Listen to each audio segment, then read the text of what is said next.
Hello folks, Rossen from TPC, Tactical Performance Center. It's here again, and together with the Tactical Hyve, we have an interesting topic for you. How soon, where to start pay attention to your sights when you're engaging a target. When you're presenting the gun over the target, what is the moment that you need to start paying attention and shifting your focus from the target towards your sights.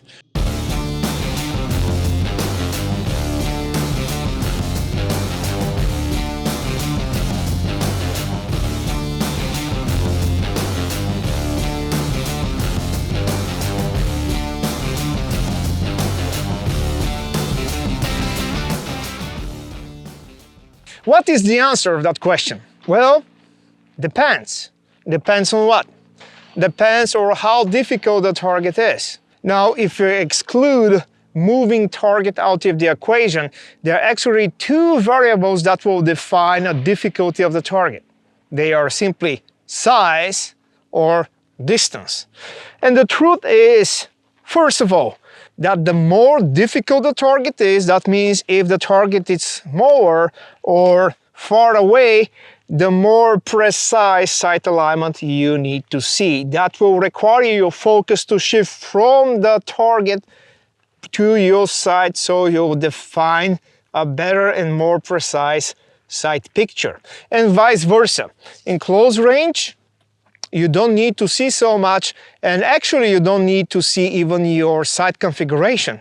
Close range up to 7 yards, 7-8 yards, you easily can shoot only using the kinesthesia. What is kinesthesia? Kinesthesia is that ability to have a feeling of orientation of specific parts of your body that are aligned. So if you put a little bit of more practice to bring the gun on target, you can easily, in that close proximity, you can engage that target without even using your sights. And in order to prove that, I have my sights on my gun taped.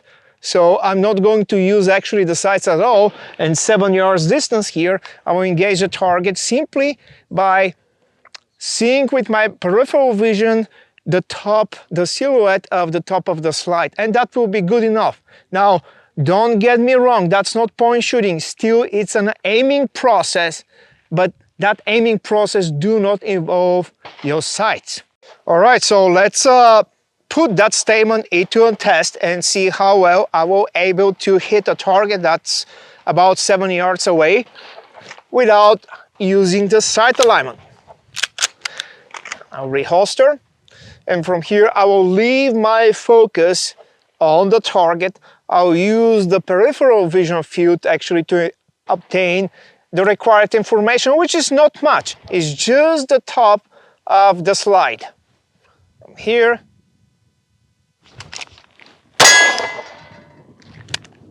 and again, multiple shots, and one more time. As you can see, my sights are taped, so I'm not using the sights at all. And actually, I'm looking over the sights a little bit, but still, I see with my peripheral vision the top, the silhouette of the slide. And that's good enough for that particular distance. Now, if you have a target that is far away, obviously, I need to see way more of my configuration of my sights. So about 25 and beyond, your focus needs to be shifted all the way back to the front sight, and you need to see that front sight upper edge crystal clear, perfectly aligned with the rear side notch. Now, that's not absolute, and there's plenty of good shooters actually that can shoot very well in long range with the soft focus. Soft focus means more focus towards the threat or the target. It's very individual, so you need to put it to a play, experiment, and see what works best for you. Right now we have that small target over there that's approximately 30 yards away, the one with the letter D over there. At that point, that's not going to be good enough, so I'll take that tape off and I will focus on my sight configuration. Let's see where I need to shift that focus back. So I'll draw the gun, I'll go slowly to the process, I'll connect my hands in the two-handed grip, and when the gun actually level up more or less with my cheek here, and I start seeing the top of the sight with my peripheral vision, this is something that we call the point of no return. You still assess at that point, is that an imminent threat, right? I'm looking at the target, so my entire focus is where I'm going to shoot if I decide to take that decision. At the moment that I pass that point, I'll call it the point of no return. That means that I'm committed. So I proceed, I will touch the trigger, or prep the trigger, and that's the point where actually I will start shifting my focus from the target to the sights. I'm not shifting my focus when I'm on target. I will do that an idea before. Don't worry, the gun, the sights will stop exactly where you look at that very moment, just an idea before that. All right, so there is no black and white. That means in long range, you don't need all the time to actually keep your focus hard on the front sight post, and when the target is close, you not always leave that focus every single time on the threat. There's infinite possibilities, infinite points between the target and your front sight. And the answer is actually, you can play with that focus and you can leave that focus somewhere between what will be good enough to see from your sight configuration in order to guarantee accurate shot. Again, that is very individual, so don't hesitate to experiment with a little bit soft focus. That means focus is more towards the target, or hard focus when that all your focus is pinned on the front sight post, and decide what it's necessary for you in order to be accurate. And the different occasions and the different size, shapes, and also distances of the targets. So let's see how that correlates to our red dot sights. They are becoming more and more popular. Now, the good thing with the red dot, you don't need to shift your focus from the target or the threat.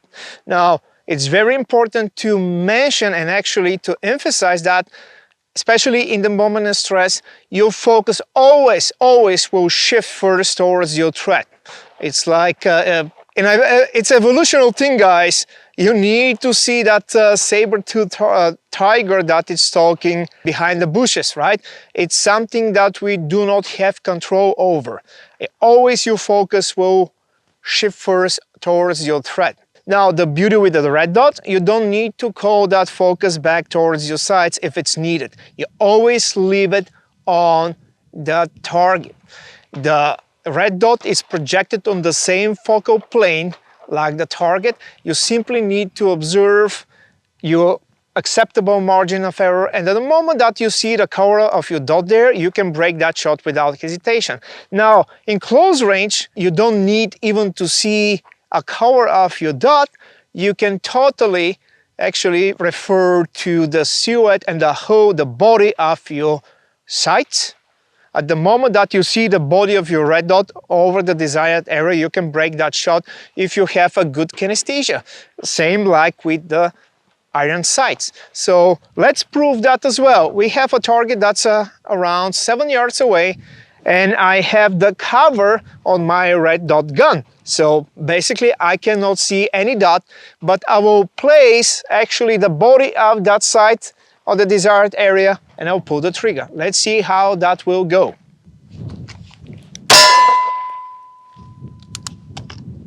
And we'll repeat that again. We'll repeat that again. I will actually break 3 shots.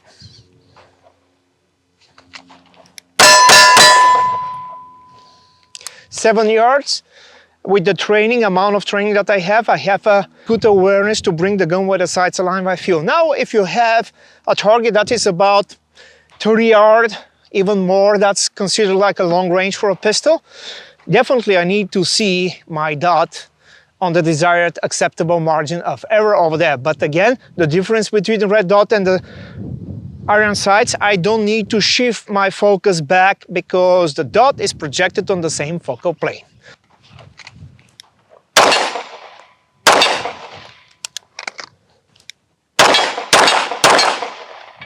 All right, so what was the important thing here? First thing is that you start with your focus on the target or threat.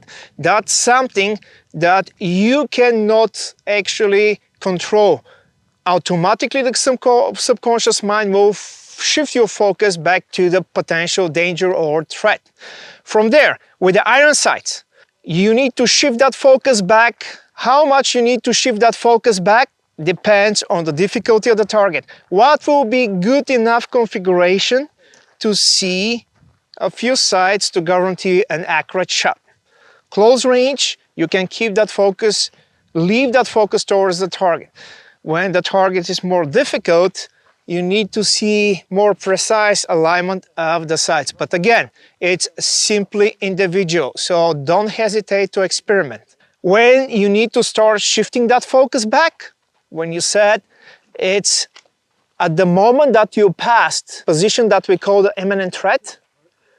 From here, if you decide to be committed, at the point that you touch the trigger about there, before the complete presentation, you start shifting your focus back towards your sight if you're using iron sights. With the red dot, at that point, the good news is that you don't need to shift that focus back. Leave it on the target because the red dot is projected on the same focal plane. That will make shooting red dots much faster and it will be more convenient. That will be the future. All right, guys, if you like that tip, don't forget to hit a like and subscribe button and stay tuned for more useful tips that will help you to shoot faster and to be more accurate. Check the latest video of Tactical Hyve.